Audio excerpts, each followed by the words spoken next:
Hi everyone, Lisette here. Today I want to take you back in time, all the way to 2017, when I had the pleasure of interviewing work futurist Dom Price.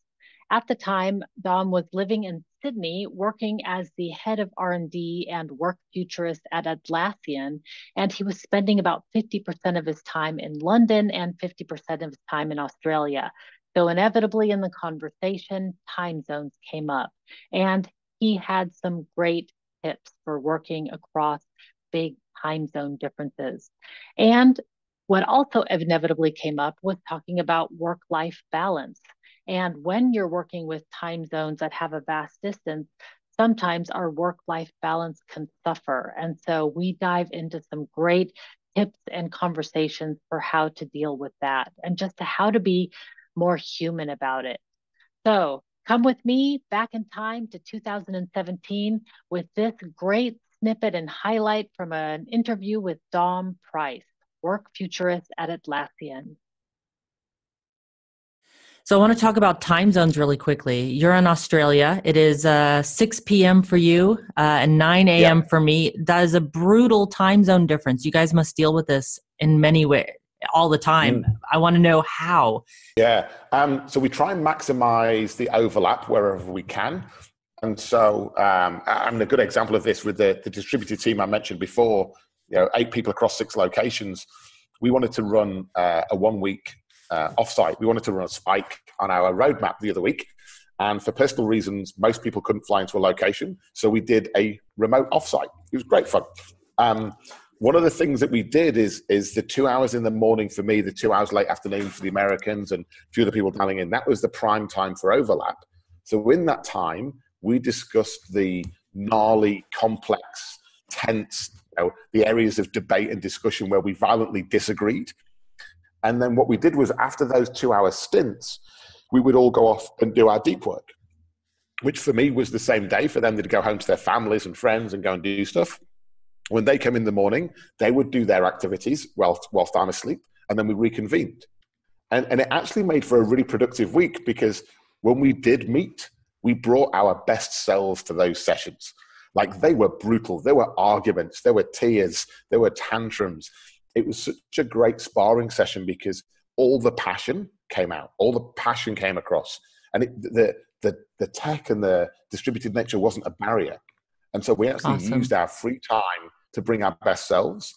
The discipline, though, for me, and I've had to learn this in the last year in my global role, is there is the availability for me to work 24/7, and there's no parent at work looking over my shoulder telling me to stop working. And so the discipline has to be me. And how do I bring my best self to work is by making sure I spend plenty of time away from work, detached from my work. Because if I don't give my brain a chance to recharge, then I'm not bringing my best self to those 24 hours a day. So that discipline is something I have to apply to myself. Was it hard to figure out? I That mean, was a nightmare. It's an absolute nightmare. Okay, good to hear. I mean, because it's easy to say and it's bloody impossible to do because you sat there going, it makes sense. It completely, what I know, here's what I know and here's what I apply, right? So I often talk about dysfunction in the gap between what you know and what you apply. So occasionally I'll read a book about fitness and exercise and nutrition.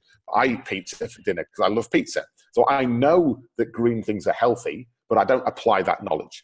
And it was the same with remote working. I know I should switch my phone off, but I'm like, but what if something comes in that needs my attention, right? And it's only when I realized that I was giving about half of myself in a few sessions, and those sessions weren't productive, and therefore I was having to repeat those sessions, that I realized that I was living in insanity. So, I had to put some disciplines in place.